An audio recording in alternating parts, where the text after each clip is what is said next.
You're listening to Two Mics and a Guest, a podcast of people's stories and the career pathway that led them to where they are. And now your hosts, Michael Holliday and Mike Young.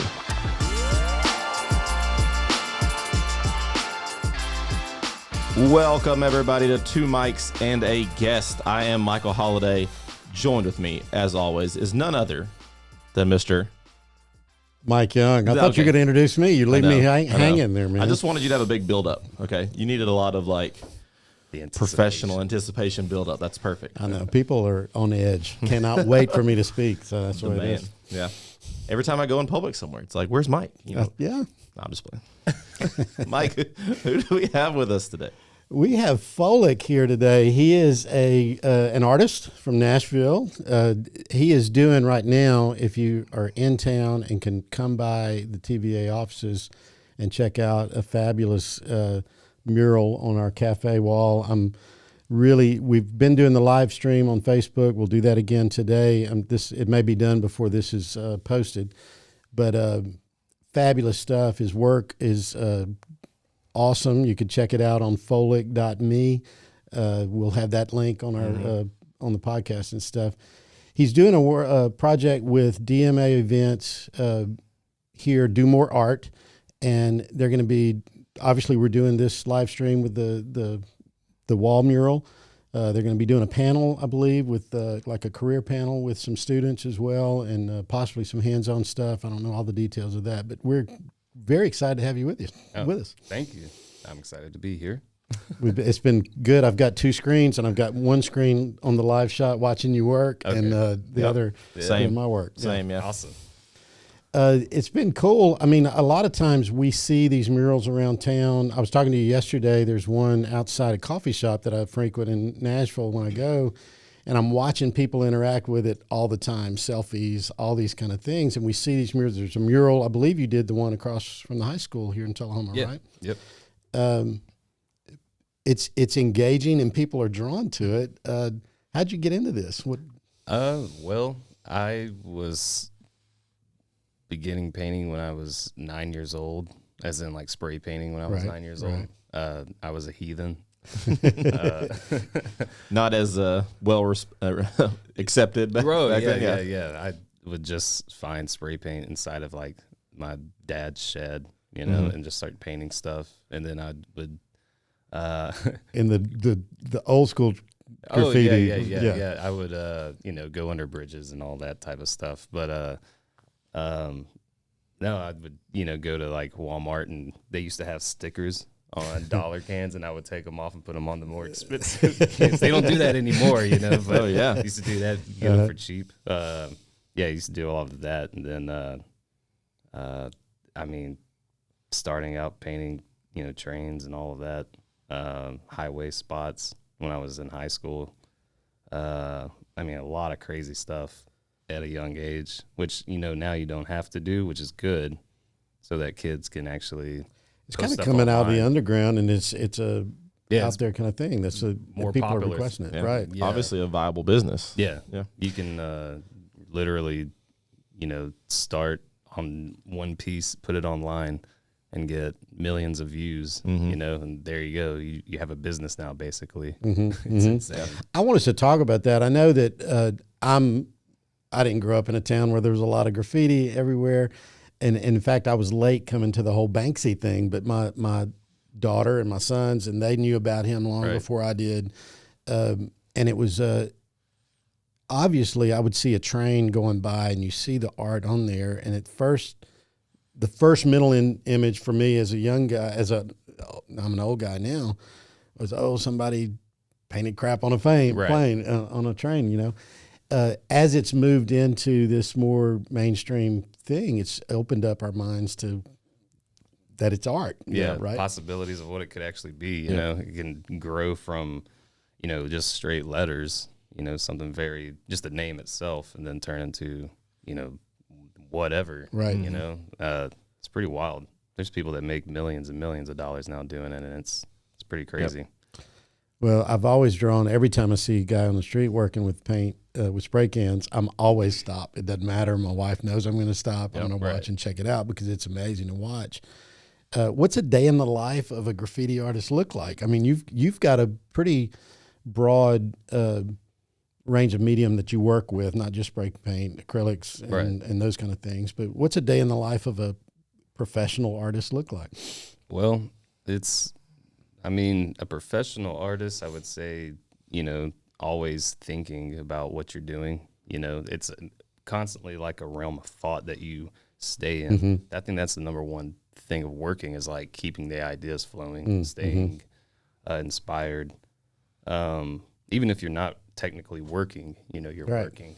You're just in your head alone. You're thinking of new ideas and concepts and stuff like that. Mm-hmm. It's like what they say, it's a gift and a curse because you can't ever shut it off. Mm-hmm. It just, you make cool, pretty, beautiful things, and then you also can't escape it. Even if you're on vacation, you're at work, you're like, I can't get away from this right now. Really wish I could. That wall needs some paint on it. Yeah, it's like, oh man, that's one thing. I'll go down the street and just see a bare wall, and I just stare at it.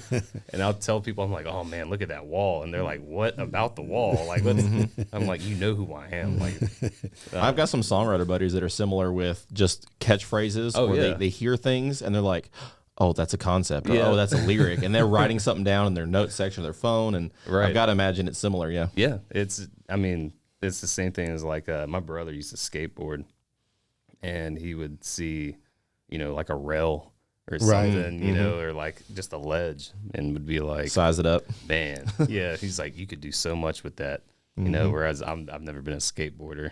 I tried it once, and never doing that again.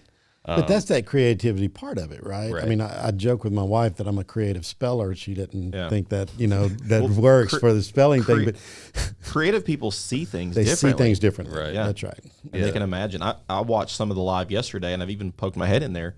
And there's so many times where you're with the can and you're against the wall, and then you're stepping back and you're just looking. Mm-hmm. And you're just looking and looking, and then you approach the wall again and you add something. It's that kind of step back and just visualize in your head before it's actually on the wall is so amazing to me. Right. Well, and that's the thing. I was noticing the exact same thing, and I wasn't going to interrupt you, but I was like, what are you thinking right now? Like, I wanted to see, because I knew there was something happening. It may be a dot, it may have been a swoop, but it was, you were seeing I don't know if you're seeing the image or you're exploring the idea, how that looks. It's mainly how I'm going to approach the movement because of how I paint, Mm-hmm. I mean, especially using spray paint, you have to know how to maneuver with the spray paint can itself. It's knowing exactly how I'm going to move my hand in that moment. And what's funny is that you can visualize it every single time that you see it, but it never turns out the way that you want it to. But that's what makes art great, is that the imperfections, the thing that makes it human, right? Because that's what art is. It's not like recreating something exactly. It's not a stamp. It's it's not a copy of something. Right. You're kind of discovering along with us too. Then. Yeah. So it's just being able to put your twist on it. Right. Sort of. And that's everything. Like if you can ever leave your your watermark as in like a style or something, or anything like that.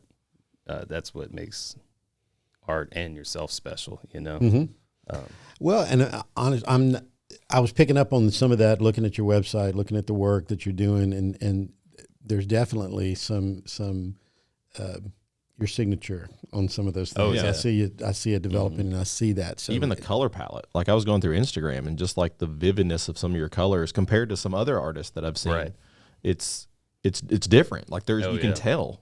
Yeah, it's like hyper colored, Yeah. Well, I think it's cool. I mean, appreciate it. This plain black wall in our coffee shop is fantastic right now. It is.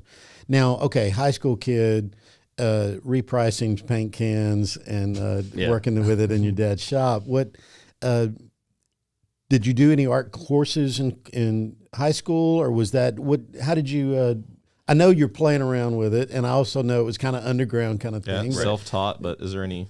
Well, it's actually pretty funny. I went to McGavick High School, and there's like 5,000 kids that went there at the time, and I think my graduating class was 1,500. Wow! So the crazy part is like, out of all of those kids, I got most likely to fall asleep in class.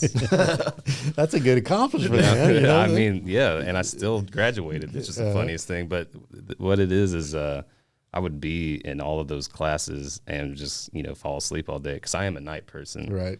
I wish there was night school for kids or something because I probably would have been way more intelligent. Yeah.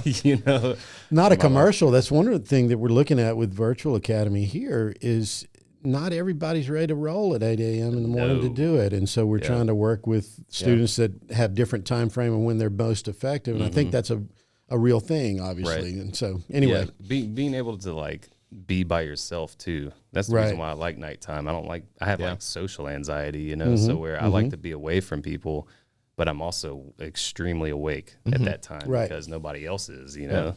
Does that stem from doing some of this more maybe illegal stuff when you're younger? Is this because like I can only imagine when you're trying to work on a train car or the side of the highway, nighttime's your time. Well, I think it mainly stems from like my mom, or not my mom, but my dad and my grandma. They were always night owls. They were nocturnal as all get out. Like me and my dad will stay on the phone from like 1 a.m. till the sun's coming up, and just talk, know. Right. And a funny thing is like one of the first times I ever got caught was when I was a senior in high school.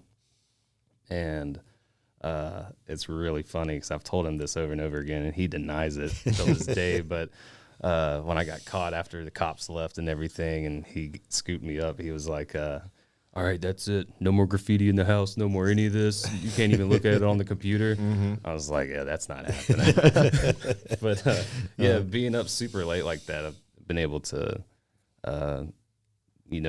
I've actually done my own studying of things that I missed in school at nighttime now, like reading things. But being able to sort of understand my schedule, my day-to-day thing,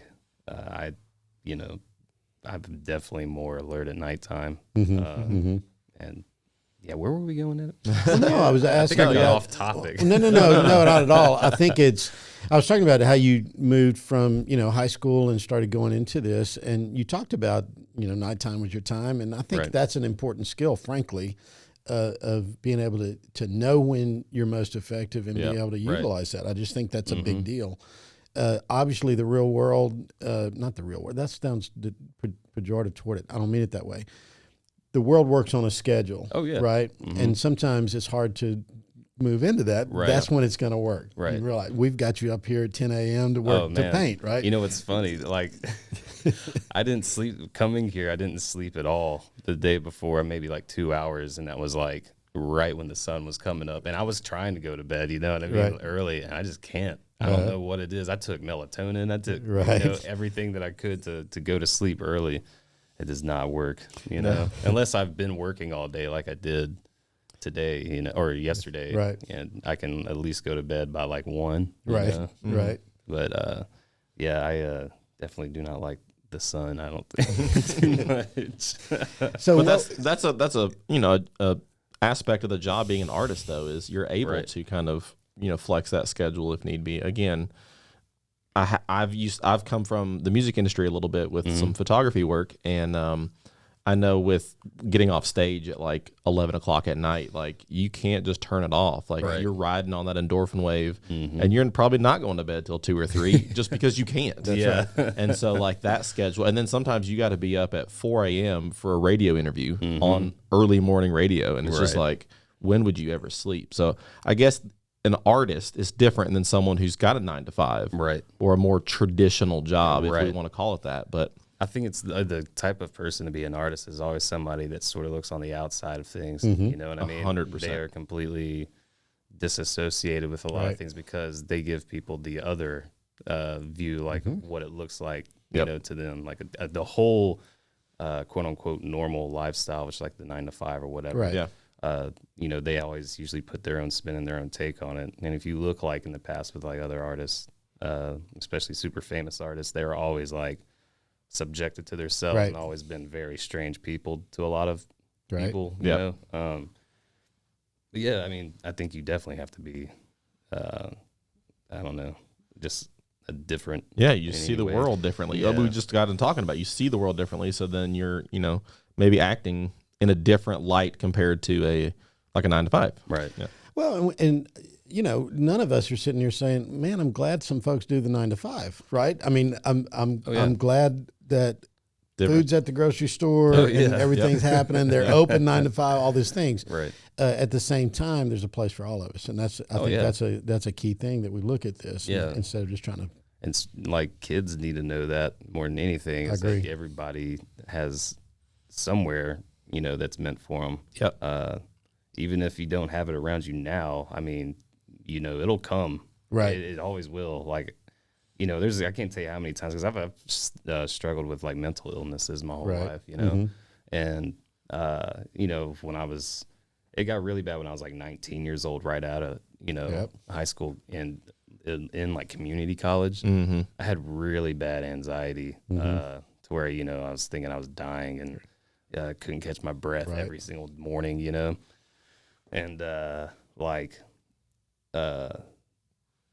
think the longer that you sort of get used to it too, the older you get, but you'll end up finding people that it's just weird. It's like the law of attraction or whatever you want to believe in. It always comes to you, like whatever it is that's on your mind a lot and what you surround yourself by, other things like that will come to you, I mean, I can only imagine in high school and in even community college, you have you see a limited pool of like-minded friends or things like that. So you're limited on finding a friend group like that, but you step out of those boxes somewhat, and you're into, and we overuse all the time, the real world, but then you can find those people, and you have those similar artists. You can find other graffiti artists or other medium artists that like you share those in common with, and I just feel like your world gets so much bigger when you're exposed to more, and you're not in a smaller community college or high school setting. Right. Yeah. Well, and look, I've worked with students all my whole career in different avenues, college campuses, and here with high school students.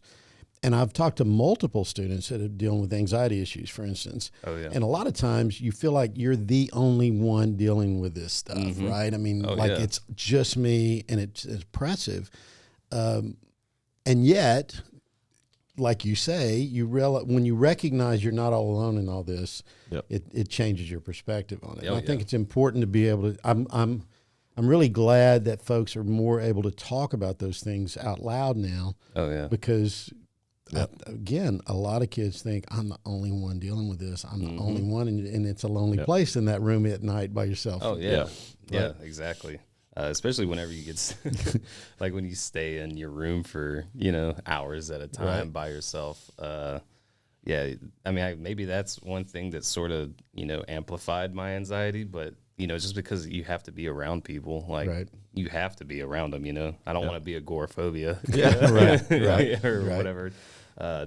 Looking out the blinds all the time, no, but. Now, in light of that, it's got to be cool to have people engage with your art, right? I mean, yeah. I mean, I'm blessed to even have people look at it. You know what I mean? To have any kind of outlet to where anybody even sees it, let alone even like it. Like I don't know. It's pretty crazy that I have people that enjoy it. I never really thought that, like I was honestly just doing it just to do it. Yeah. I wasn't doing it for likes or any kind of attention. I would always just do it just because, I mean, I really didn't have anything else going on at that moment.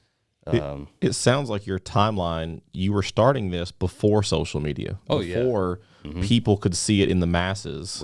And not just local where it is. I can only imagine that social media has broadened your audiences and helped you in what you do.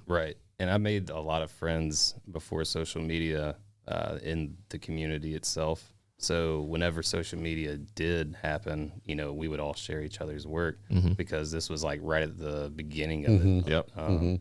People were just the MySpace, the early Facebook. Exactly. My top 8 friends. That dang Tom guy that we never knew.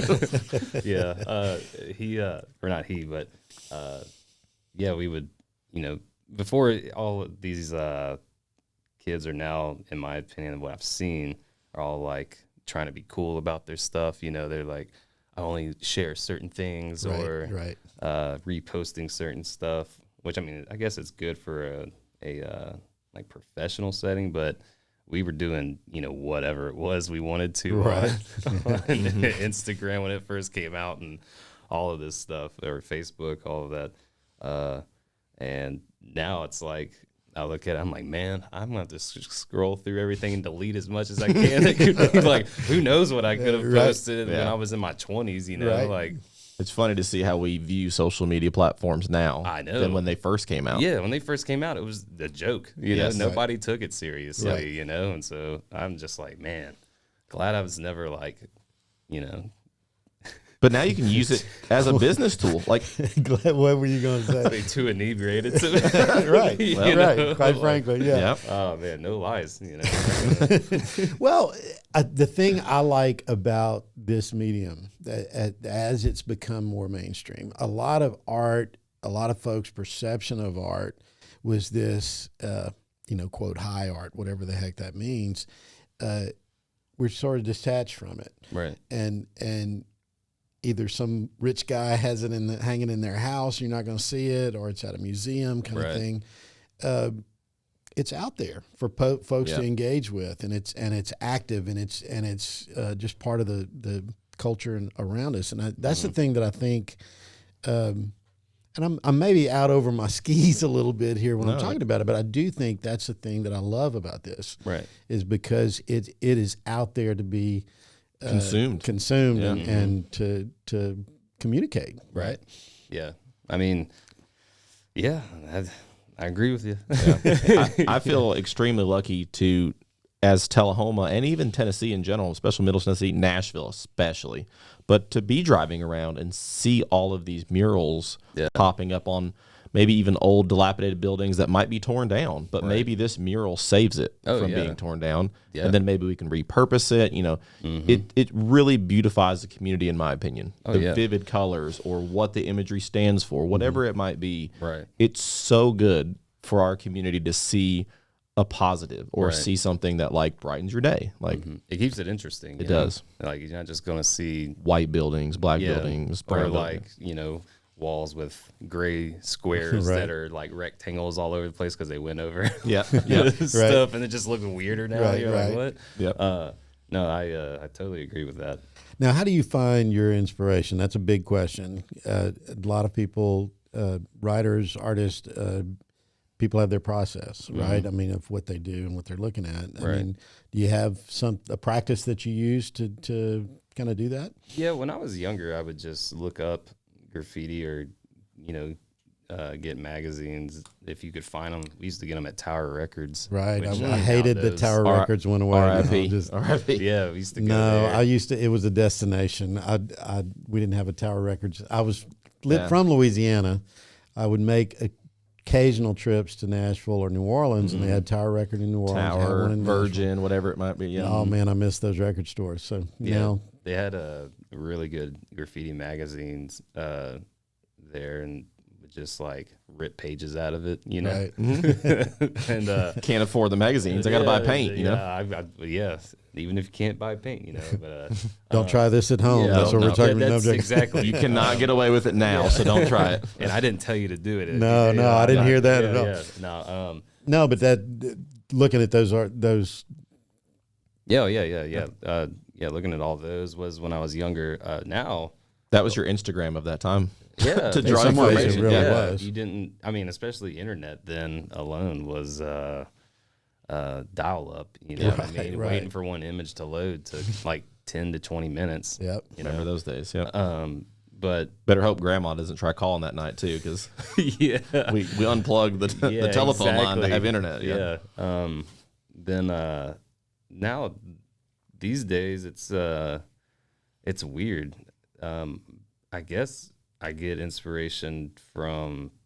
I mean, music's always been a big thing. Right. Listen to music. I think everybody gets inspiration from music, but it's like the simple stuff.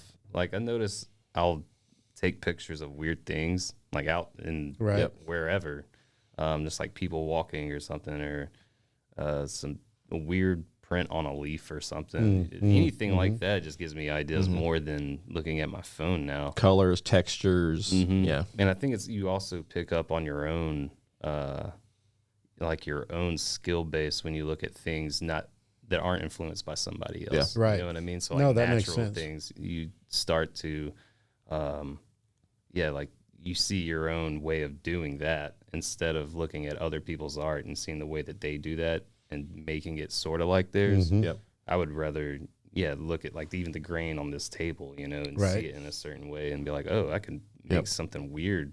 Right. It's like colorful in these line work ways or anything like that. And and you touched on the music aspect. I can only imagine. I've watched a couple documentaries over time, but early hip hop was obviously a huge influence in graffiti style fonts and and things like that. So Call 'em early rap hip hop. letters. Oh, really? Yeah. Yeah. But that makes so much sense that music can inspire art as well. One of my favorite bands of all time is Incubus, and Brandon Boyd does some fantastic paintings in his downtime. It's funny. My friend is friends with that guy. Okay. And it's pretty funny. Anytime that. But his Instagram is music, but then there's also these like really beautiful paintings that he Right. does in a multitude of different styles. Right. And I think painting in any kind of art, like if you notice a lot of actors and musicians always end up becoming painters as Right. well. Yep. They need to express themselves. Yeah, it's just another form of getting that emotion out. Because, I mean, let's be real. If you do any kind of creative art or anything, you're emotional. You Yep. know what I mean? That's right. You have a lot of, You're putting yourself out there. you have a lot of energy and thoughts built up inside you, and you have to get it out somehow. So Do you have an EP or a mixtape out that we can go listen to? I actually used to make beats for my friends that would rap and stuff. Nice. And, they were all like hood. It's Yeah. all get out. Yeah. I'm like the one white dude that's Right. Well, and they just talk about- making beats all the time. And they talk about synesthesia, where if you're Oh, a yeah, musician and you can see Yep. shapes and colors in your head when you're playing guitar or whatever it might be. I had synesthesia and trichodecnometry. So Oh. basically, anytime I hear music and see or hear any kind of noise, like it could be anything that my ears absorb, like my eyes, envision a certain color. It's weird and it's different That's for a everyone. gift. It's different though, Yeah. because I've heard like I've talked to somebody else that's had synesthesia before, and they were telling me that they would see, this color, and I was like, whoa, I do not see that at all, And Right. it's how your mind perceives it, and it's the weirdest thing. I heard that someone asked John Mayer one time in an interview, "Do you have synesthesia?" And he said, "Well, I think I have a form of it. I don't see colors, Right. but shapes form in my head when I'm Yeah. playing solos." And that makes so much sense. Right. Yeah, it could definitely, I think it could be anything, really. I never really even thought about it as being shapes, but that makes complete sense.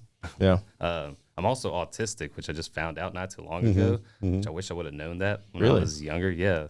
And I think it's like everything's starting to come full Right. circle, like right. why I became the person that I am. Well, a lot of famous artists are probably on a spectrum of some sort because they see things differently and Right. they, experience life differently. It's wild, man. I always wondered why I had, I've always had sort of like anger issues, Right. but not like at people or anything. It was mainly just like angry at myself Just because I couldn't. emotion. Yeah, and I couldn't like process things Right. correctly, and I didn't understand what my issue was. And turns out like if anybody out there, you don't understand, Yeah. you No, don't I mean- understand a lot of things or why you can't get something. Go get yourself tested for autism because I'm telling you, there's so many people that have it and don't realize Well, it. And we're it's good to learning know. so much more about it. Yeah, Right. exactly. Yeah. No, I think that's a great deal. And again, you're not by yourself in this. I mean, it goes back to what right. we were talking about earlier, right? I mean, Yeah. it's part of it. And giving it a name, it sounds like it was helpful for you. Like Yeah, as you exactly. get this, you're able to process it and say, got it. This is what's going on, right? And being able to put it in almost like its own little box is the way that I'm thinking about it. Yeah. If you're able to put that knowledge inside of a box and learn everything about Right. what it is that's in that box, you can control what's inside the box. Yeah. You know what I mean? You know how to use that Totally as like a makes sense. tool. You know what I Yes. mean? And you're not always wondering why this feels this way. Yeah. You can kind of better understand it, I would say. Right. Yeah. And yeah. Everything sort of comes together better. Mm-hmm. You know Yeah. what I mean? What was your first paying gig? Oh, man. Man, that's a really good question. Man, I honestly, I can't even remember. I mean, I've been doing this for a pretty good while. I can only imagine you've It's done. got to feel good though when you were hundreds or able to be thousands. recognized and Yeah. and I think my first paying gig was at one of my ex-girlfriend's mom's work. It was like a bakery or something. They wanted some swirls on a wall or something. It was really weird. But I also had like designed this cool like tiger looking thing it was really cool looking. And I was like, what do y'all think about this? They're like, no, we were looking more like, and they showed me like Cinnabon swirls. And I'm like, you kidding me right now? Just painted some swirls on the wall. I can only imagine that's pretty often where you might be contracted or you might be, commissioned to do something. Yeah. And maybe visions don't fully go down the same path. Yeah. That, I mean, I can't tell you how many times I have to do stuff that I don't want to do. You know what I mean? Everybody has to deal with that. And Sure. Right. Yeah. One way out the other, you're gonna have to do something you don't want to do. But yeah, I get stuff a lot where people are like, "Hey, can you do some letter work and stuff?" And I'm like, "That's not what Right. I don't Yeah. want to do this type of work." You know what Yeah. I mean? But you got to pay bills. But on the other hand, there's might be some people that say, go for it. Oh, right? exactly. Like, let's see what you got. And Yeah, I mean, it's sort of like this. respect the artistic. Yeah, like y'all's wall, it was sort of just, we want something street artist or whatever they were saying. And yeah, I just, Go for it. I did what I normally do, and I would rather do that, every Yeah. single time that, For sure. 100% out of the time. Yeah, definitely have to do stuff and have to try and meet in the middle with a lot of people and negotiate, even with pricing and all of that stuff. The one little quick tip, if anybody's listening that does art, is if somebody wants you to do something and you don't want to do it, charge extra. Period. Great point. Yeah, because it's going to take you longer. It's going to be a lot more on your emotional toll.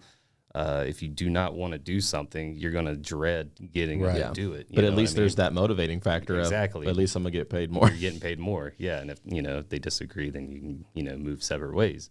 But or negotiate. I think it's important to talk about the boundaries that you've got. I mean, and you're willing to cross it for that amount of money or whatever. It's Right. something that you do.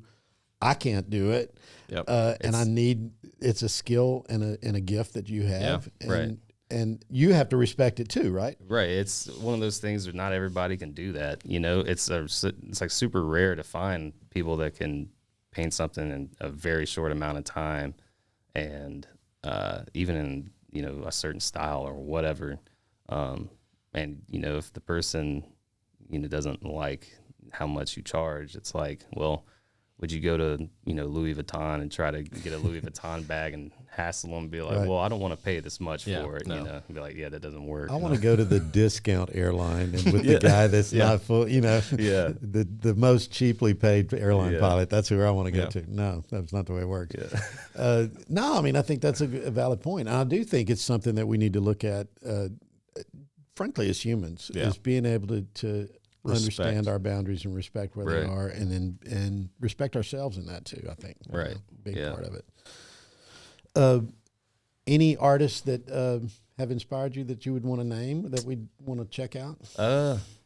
Or close friends that you admire and respect. I was as well. about to say that. Probably my best friend Eric Moby. He is, easily the hardest working human being I've ever met in my life. This guy he's the guy that painted the gigantic Titans mural. Oh, yeah. In downtown Nashville. Wow. A whole bunch of other murals. The dude is a machine. Like, it's crazy. Does he go by Moby? Is that what it is? What's Yeah, his? yeah, Okay. Moby. His name's Moby Warner on Instagram. Okay. And we'll post links to all of Yeah, that yeah. too.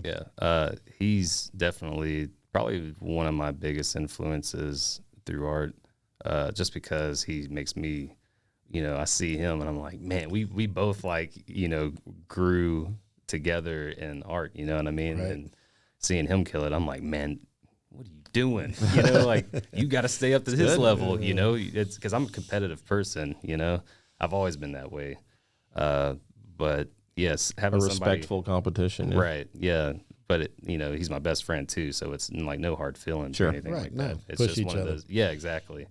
But besides him, obviously like, you're asking about art, right? Yeah, just okay, in artist. general. Okay. Well, Or maybe there's a musician that inspires you, or an actor. I mean, I know Yeah. they're different, paths, but you know what's funny? Jack Nicholson inspires me a lot. Really? In the weirdest ways. I don't know what it is about that guy, but the older I get, the more I watch his movies and stuff, I'm like, man, this dude is awesome.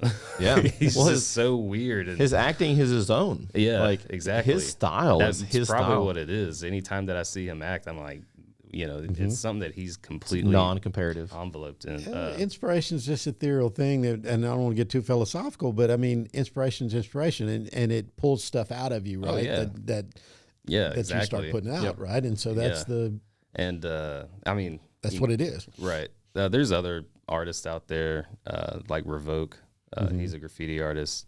He started out in L.A., but then he lived in Nashville for Okay. like I guess 10 years. But now he's like a multi-millionaire artist, like known all over the world. People in the MSK crew, they're like the kings of. Everybody knows this crew Right, because right. they're just really, really, really good and all over the place. But like traditional artists, probably John Singer Sargent. Pablo Picasso, even though he was a little suspect on some of it. Oh, personal life maybe, but No, yeah, that's but what I'm when saying. but his yeah, art. yeah, his art. When I go look at his work, that when I've had opportunity to it, and It's yes, yeah, it is wild, man. I mean, no, it's some of that stuff that we think we can't access those. It's not accessible when we're looking at it. But man, you go look close up at like these impressionist artists and those kind of things, and it's amazing when you start looking at it. And Van Gogh. oh my gosh, yeah. Yeah, Van Gogh stuff. Sorry to interrupt. No, man. I mean, that's what I'm talking about. It pulls stuff out of you that you wasn't there, and that's what inspiration Well, is. and Again, right back to it that. pushed the envelope for creativity. Like art, you shouldn't just be doing the same thing over and over, Right. And that sometimes in music you hear people complain, "Oh, I like this artist's first album, but their second album was different." Well, I'd hope it'd be different. Yeah. Exactly. And that's what the artist would say too, is like, I'm evolving as a musician. So like, you're not going to get my first album every single time. Exactly. And, You and- really and don't art's the want same a way. No. 65-year-old artist talking about high school girls No. and stuff on their music, right? I mean, it's just not the thing. You listen to early Beatles songs and you're like, I don't know if I can sing these lyrics right now. No offense. I love the Beatles, but Anyway,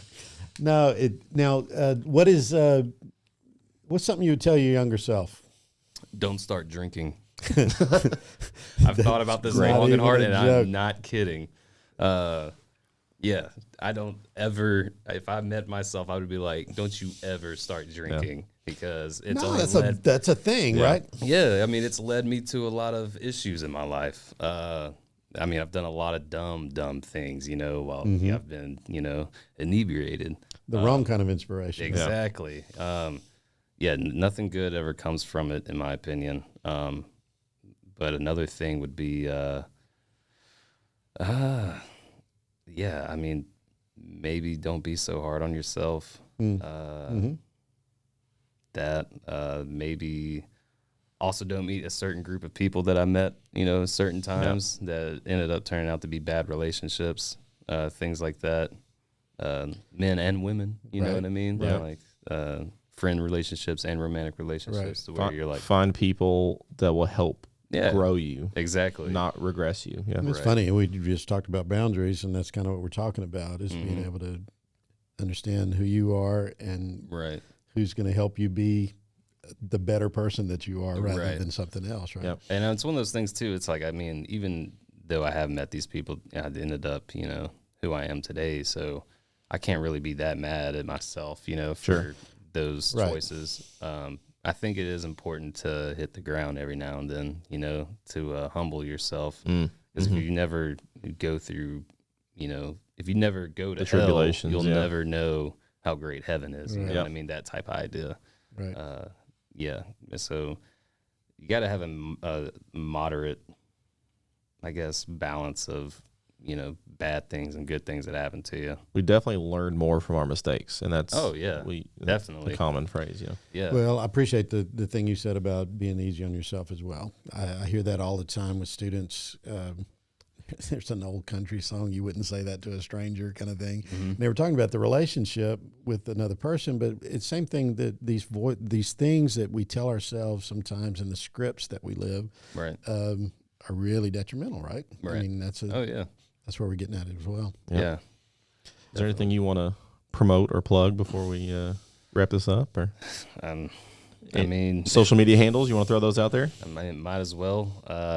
My Instagram is Folek, which is FOLEK _ Folek, FOLEK _Folek. So it's Folek _ Folek. Yep, 3 times. Yep. Yeah. And Good then, follow. It's a good follow. I like it. appreciate it. Well, all I had to do was type in Folek one time, and Yeah, you it'll showed pop up. Yeah. Yeah. My Facebook is Folek Kilof, which is Folek, and then Kilof is spelled Folek backwards. Oh, yeah. Oh, okay. And then I also have a page on Facebook that's Folek, just FOLEK. Website is folek.me. And There's some really good stuff on there. I saw that. I love your signature, by the way. And this is kind of off topic, but like your signature at the top of the page on your website and on your work, it's so clean. Yeah, it's even on. I have it everywhere. I'm Really? so Yeah. obsessed with Branding. It. Like, No, you know that's what I cool. mean? Very cool. cool. Yeah. Just everywhere. Hold that up in front of the mic. I don't know if the viewers could see it where you're holding it. Hold it this, Where? Where you gonna- hold it. Oh, right yeah, here in front. Oh, Yeah. There you go. There you go. Now Yeah. the camera can pick it up. Yeah, it's such a cool script and font Pretty style. fun. Anyways, you get back to what you were saying. Well, and we'll put the link to your friend you talked about as well, or in any other Oh, links. yeah, that you yeah, want Moby people or to. anyone else. Yeah. Yeah. Moby's is MOBEONER on Instagram. So Moby Warner. Okay. And I think that's how you find them on everything. Yeah, yeah. It's just that name. Yeah. Well, we'll definitely put those links and stuff. Man, Yeah, I, man. I appreciate your time coming. Yeah, Absolutely. thank you for having me. This is This I has feel been- like I've been listening to podcasts driving up here. Oh, perfect. You know what I mean? So it feels funny to actually be in a podcast. It's funny that y'all asked me because I just decided to listen to. Is this your podcasts. first podcast? No, Okay, I you used go. to actually have one. Oh. With my friends, my 2 roommates. We just made one called Nashville Vice like years ago, and it was a very.